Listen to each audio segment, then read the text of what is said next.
Ever feel like you're just kind of going through the motions? Like you're on autopilot, but not really sure where you're even headed. Mm-hmm. I think we've all been there. Yeah, definitely. It's like you've lost your inner compass. Right. But what if I told you there's a way to rediscover it? That'd be amazing. Well, today we're diving deep into an essay by Joseph Aminian called Rediscovering Your Inner Compass. Interesting. It's all about navigating life with more clarity and purpose and well-being. That's good. And we've got some fascinating scientific studies to back up his claims. Oh, cool. I like that data-driven approach. So yeah, buckle up. We're going on a journey of self-discovery. I'm ready. I love how Aminian emphasizes the wisdom that's already within us. Mm-hmm. It's not about seeking external answers, Right. but tuning into our own bodies and minds. Exact. He talks about the importance of something called interoception. Interoception. Yeah, it sounds a bit technical, Yeah. but it's actually quite fascinating. Well, what is it? So interoception is essentially the ability to sense what's happening inside your body. Okay. It's about paying attention to those subtle physical sensations. Like what kind of sensations are we talking? Your heartbeat, your breath, your gut feelings, Ah, okay. and learning to understand what they're telling you. So it's like our bodies are constantly sending us messages, and interoception is learning to read those messages. Exactly. Think of it like this. You wouldn't ignore a text message from a friend, would you? No, definitely not. Well, your body's constantly sending you these internal texts, Interesting. but we often tune them out. Yeah, I can see that. So interoception is about becoming more aware of these messages and learning to interpret their meaning. Makes sense. And Aminian suggests that becoming more interoceptive can help us make better decisions Okay. and feel more balanced overall. Yeah, that makes sense. Absolutely. There's a growing body of research showing a strong link between interoceptive awareness and things like emotional regulation, decision-making, and even physical health. Wow, really? So there's actual scientific evidence to support this idea of tuning into our bodies. That's incredible. Yeah, that is really cool. Can you give us an example? Sure. Okay. One study published in the journal PLOS1 looked at the effects of mindfulness training on interoceptive sensitivity. And what they found was that even a brief mindfulness intervention significantly improved participants' ability to accurately perceive their own heartbeats. Wow. So just by practicing mindfulness, people became more aware of their own internal sensations. Exactly. That's amazing. Yeah, and it's not just about awareness. This heightened interoception also led to a decrease in anxiety levels. Oh, wow. So tuning into our bodies can help us feel calmer and more centered. Exactly. I can see why Aminian highlights this as a key step in rediscovering our inner compass. Yeah, for sure. It's like strengthening that internal guidance system, allowing us to navigate our emotions and make choices that are more aligned with our true selves. Now, Aminian also delves into a topic that might seem a bit daunting at first, the fear of death. Oh, wow. But he presents it in a way that's actually quite empowering. Okay, I'm intrigued. He argues that confronting our own mortality can actually be a powerful catalyst for personal growth. So instead of shying away from it, he's suggesting we lean into this awareness of our limited time. Exactly. By acknowledging that our time here is precious, we're more likely to prioritize meaningful relationships, pursue our passions, and make the most of each moment. It's like that saying, life is too short, and then you just fill in blank with whatever you've been putting off or whatever's holding you back. I love that it's a reminder to not take life for granted and to focus on what truly brings us joy and fulfillment. Yeah, absolutely. It's interesting because he also talks about the power of laughter and vulnerability, two seemingly opposite qualities, as being essential for a fulfilling life. Interesting. How do those fit into this framework of rediscovering our inner compass? That's a great question. I think it speaks to the importance of embracing the full spectrum of human experience. We tend to think of fear and laughter as being at opposite ends of the spectrum. Right. But Aminian suggests they can actually work together to help us navigate life's complexities with more resilience and grace. So it's about finding that balance between light and shadow, between facing our fears and embracing joy. Exactly. And research actually supports this idea. Oh, really? Yeah, studies have shown that laughter can have a profound impact on our physical and emotional well-being. Oh, wow. It can lower cortisol levels, boost our immune system, and even help us cope with pain. So a good laugh isn't just fun, it's actually good for our health. Exactly. I'm starting to see why Aminian values humor so much. Yeah.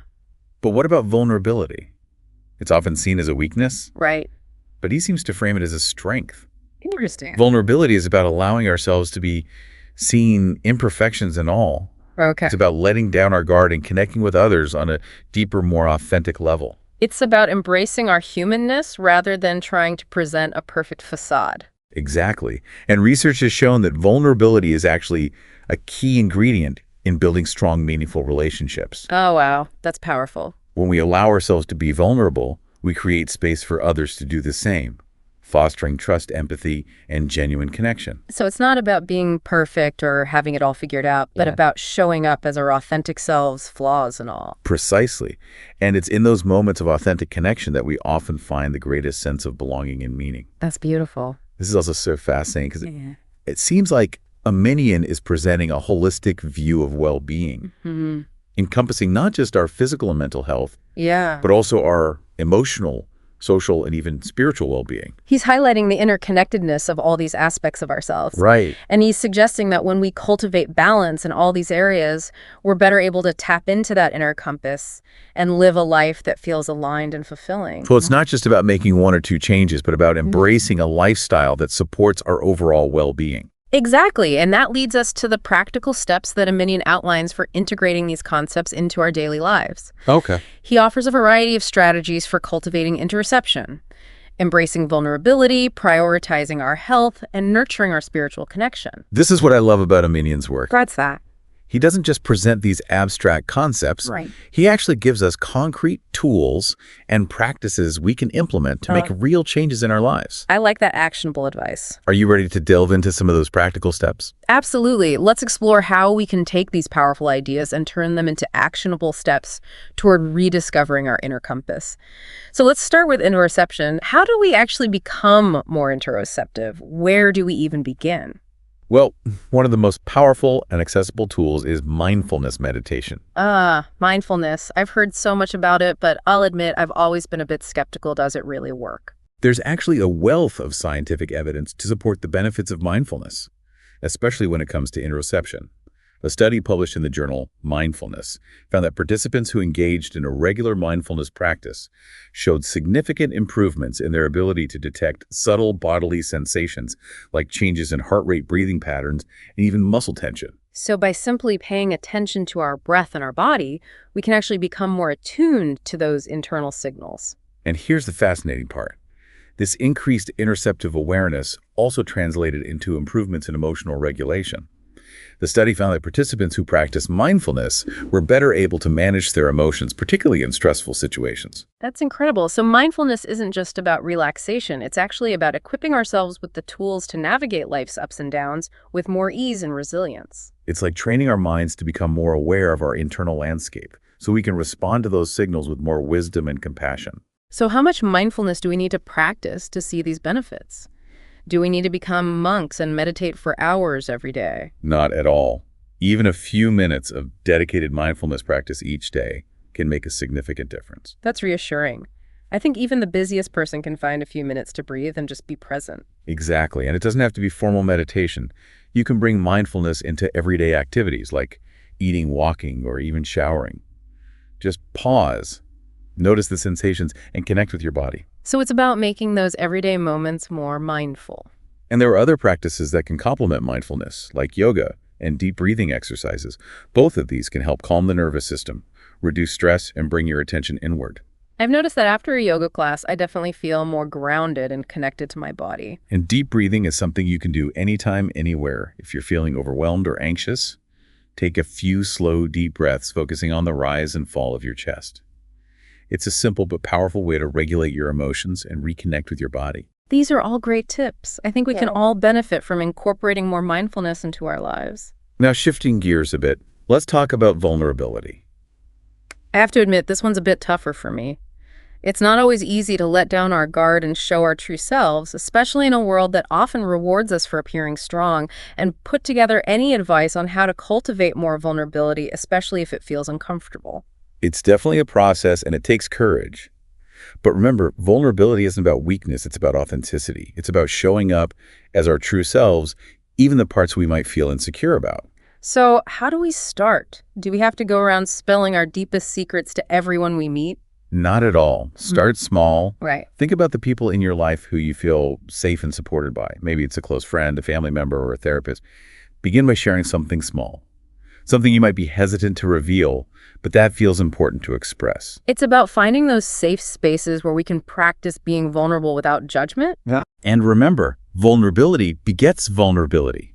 When we open up, it often encourages others to do the same, creating a deeper sense of connection and trust. It's like a ripple effect of authenticity. And as we become more comfortable with vulnerability, we start to realize that our imperfections are actually what make us unique and relatable. Yeah. It's in those imperfections that we find our shared humanity. That's so beautiful. And it makes me think about Aminian's emphasis on prioritizing both physical and mental health as essential components of well-being. He highlights the mind-body connection, emphasizing that caring for our physical health directly impacts our mental and emotional state, and vice versa. That's like a two-way street. Exactly. When we nourish our bodies with healthy food, regular exercise, and enough sleep, we create a foundation for mental clarity, emotional stability, and overall well-being. So those basic self-care practices are actually crucial for tapping into our inner compass. And on the flip side, when we're stressed, anxious, or emotionally depleted, it can manifest in physical symptoms like fatigue, digestive issues, or even chronic pain. It's a reminder that we can't neglect one aspect of our well-being without impacting the others.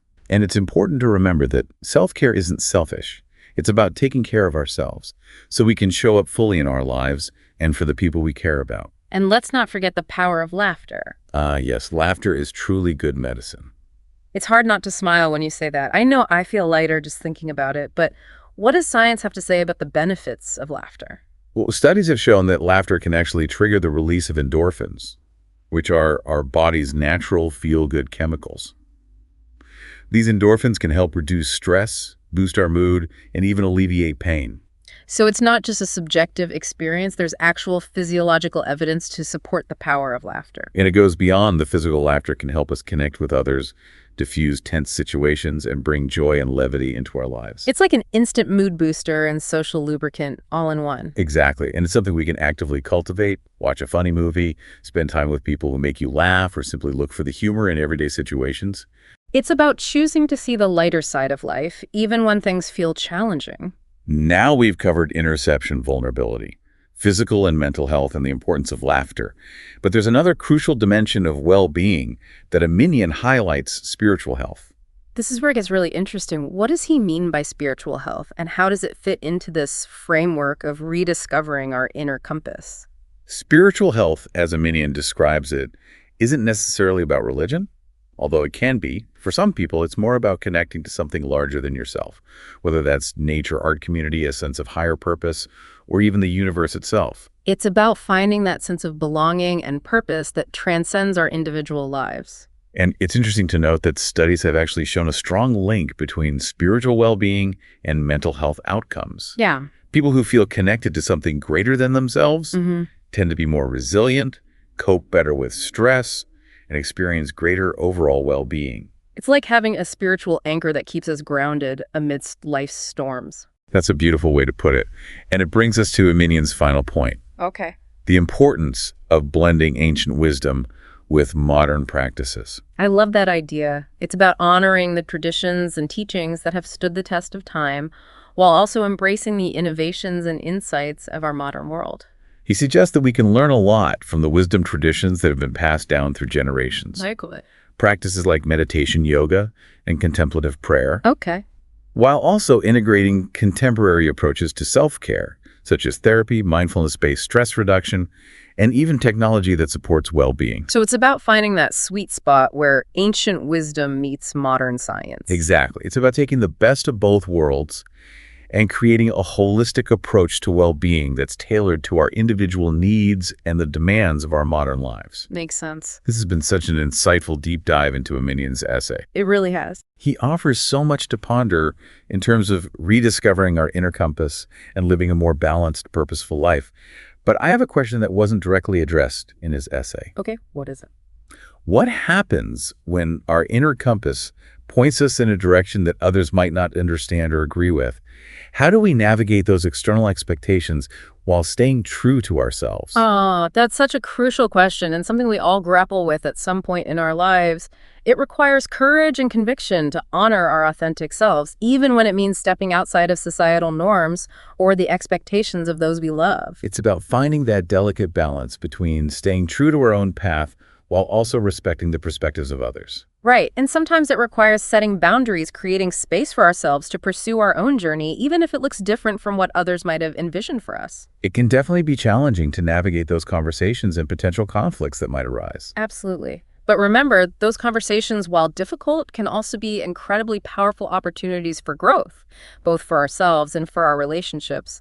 It's about communicating our needs and desires with clarity and compassion, while also being open to hearing the perspectives of others.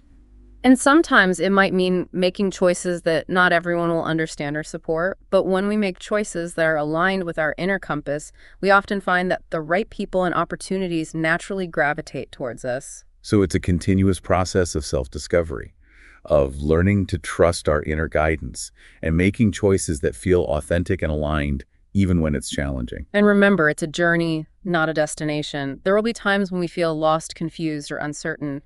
But by cultivating the practices that Aminian outlines, interoception, vulnerability, self-care, a sense of humor, and a connection to something larger than ourselves, we develop the resilience and inner strength to navigate those challenges and keep moving forward on our path. This has been such an inspiring conversation. I feel like we've been given a toolkit for not only rediscovering our inner compass, but also for navigating life's complexities with more grace and purpose. I agree. Aminian's work offers a roadmap for living a more fulfilling and meaningful life. A life that's grounded in self-awareness, compassion, and a deep connection to our own inner wisdom. Well, on that note, it's time to wrap up this deep dive. Thank you for joining me on this journey of exploration. I hope you found it as insightful and inspiring as I have. Remember, the wisdom you seek is already within you. Trust your inner compass and keep moving forward with courage, curiosity, and an open heart.